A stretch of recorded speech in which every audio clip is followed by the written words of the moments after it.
Assalamu alaikum and welcome back to Responses to Critics, a program on Quranists Network Television, QNet TV.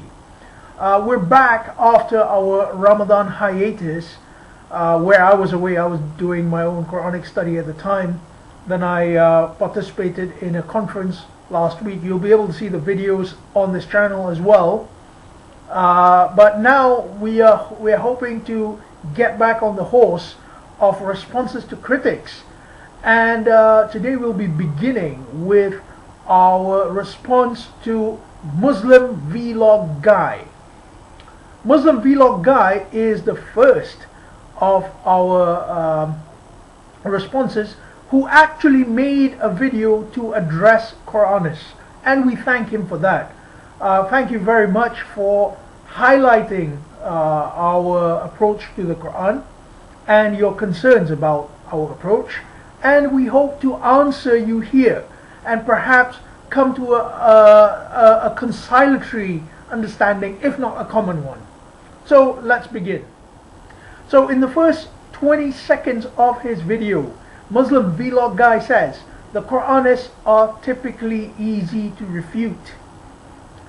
This is not the saying of a person who wishes for a very heartwarming type discussion, a discussion where both of us are, okay, I respect your way, you respect my way. No, this is the type of saying where the knives are out, so to speak.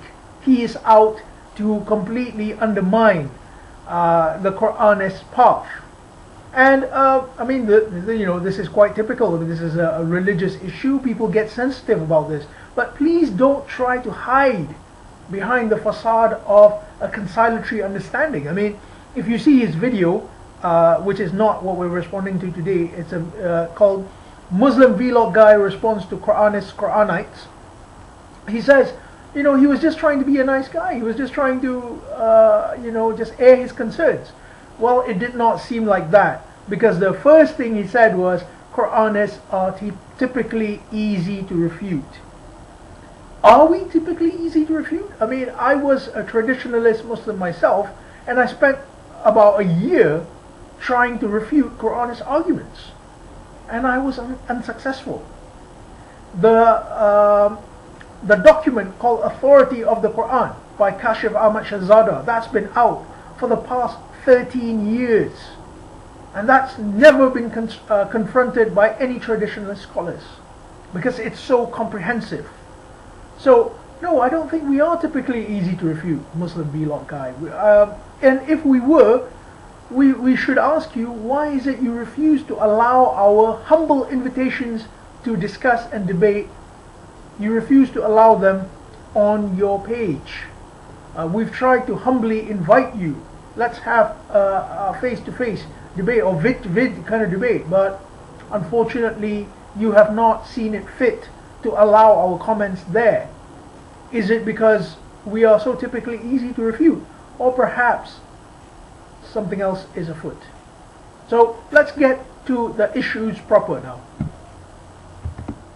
So in the 30th second of his video, so it's not even 1 minute yet, 30 seconds into his vid, he says the typical refutation: how do you pray? So compared to the traditionalists, Quranists can't even answer this simple question: how do you pray?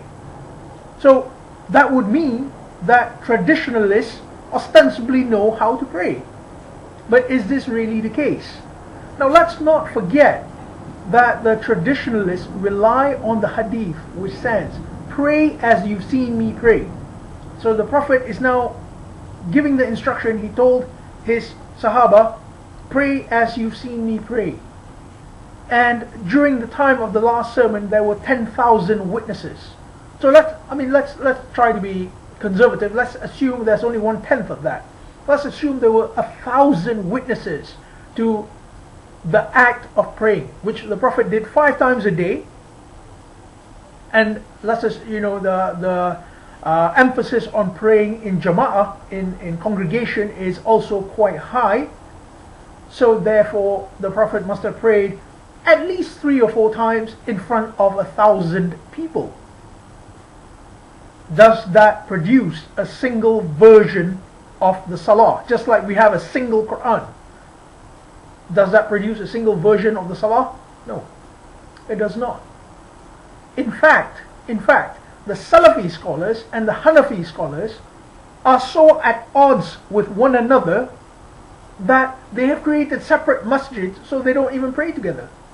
The Salafis consider it wrong to pray behind what they call a mubtadi, or a person who follows bid'ah or innovation. So this is not the act of people who know how to pray. This is the act of people who are in the same position as the Quraniyun. The Quranists are people who read about Salat in the Quran, and we try to understand what Salat is. And it's true, we don't come to uniform conclusions. But are we supposed to? The Quran does not seem to have a problem with our differences. The only ones who have a problem with our differences are traditionalists. And the reason for this is simple. The traditionalists make the Salat prayer as an institution. Either you do it like this or it's not accepted by Allah.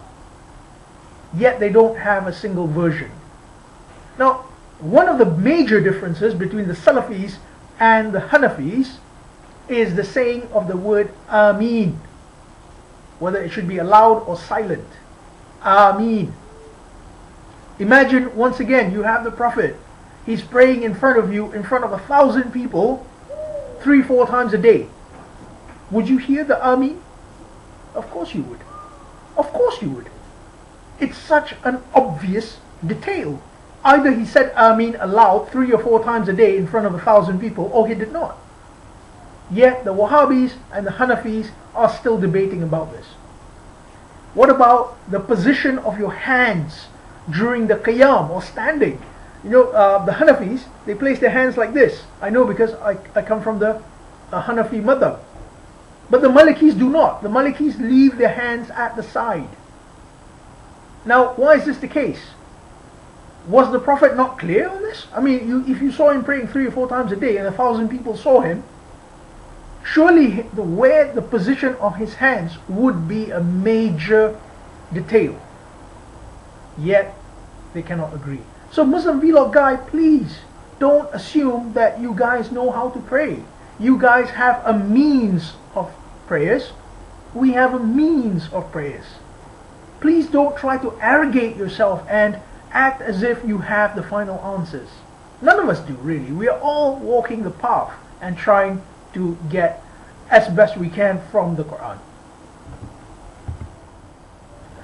Next, Muslim Vlog Guy has a moment of great concern for the Quranists, where he says all hope is lost for them for not following Hadith. Again, hyperbolic words. All hope is lost for them. All hope.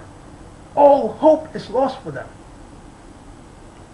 What does the Quran represent then? Let's not forget that in his other video refuting Quranists and Quranites, he does say that the Quran is clear. He's one of the few people who doesn't claim that the Quran cannot be understood. So he does say the Quran is clear. Yet, if you follow the Quran by itself, all hope is lost for you. So what is the purpose of the clarity of the Quran then? What does the Quran clarify for you that is absolutely useless without Hadith? Because, you know, the Quran says, for example, wal asr, by time, inna al-insan lafi khusr, verily al-insan is at a perpetual loss, illa alladhina amanu wa amilu salihat wa tawasaw bil haqq wa tawasaw bis sabr, except those who have believed and act righteously and help each other in the truth and with endurance. So, is this a useless piece of advice, even though it's clear? Because all hope is lost, apparently. Because, you know, the Quran itself does not ever say, unless you have Hadith, you cannot understand this. In fact, it calls itself ayatuna bayyinat. Chapter 10, verse 15. إِذَا تُتْلَى عَلَيْهِمْ آيَاتُنَا بَيِّنَاتٍ, when it is recited to them our clear revelations, our clear signs. So all hope is not lost for us, Muslim Vlog Guy. We have the Quran. All hope is not lost for us. Allah does say that the Quran is akbaru shahada, the greatest thing in witness. Chapter 6 verse 19. Right, now we come to the last point which we will refute in this part, which is part 1, where MuslimVlogGuy says the day the Prophet died is the worst of any Muslim's life.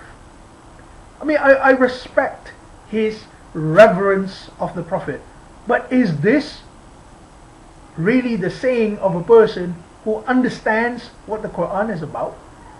I sincerely doubt it, because the Quran nowhere sets the Prophet's life or the Prophet being alive as to with our salvation. It has nothing to do with our salvation. In fact, according to the seerah itself, this is the seerah, is the history of the Prophet according to the traditionalist Abu Bakr.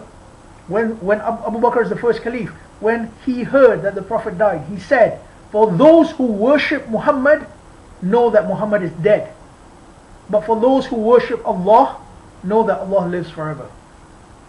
So MuslimVlogGuy, even Caliph Abu Bakr, whom I'm sure you respect more than the Quranists, has a problem with your view. As for the Quran, I mean, there's absolutely no doubt. The Quran itself says in chapter 3, verse 144, it says, وَمَا مُحَمَّدٌ إِلَّا رَسُولٌ, and verily Muhammad was nothing more than a messenger. قَدْ خَالَتْ مِنْ قَبْلِهِ الرُّسُولُ, messengers before him have passed on. And if he was to die or be killed, would you turn back on your heels? So the Prophet being alive has absolutely nothing to do with the success of our Islam. We may respect and revere the Prophet as a historical figure, but in terms of our salvation, he has done his job. He has delivered the Quran. So it's up to us now to study it. It is not all hope lost for us. In fact, when the Quran comes into our lives, hope has begun. So with that, I close part 1 of our refutation, and I hope to continue in part 2. Thank you.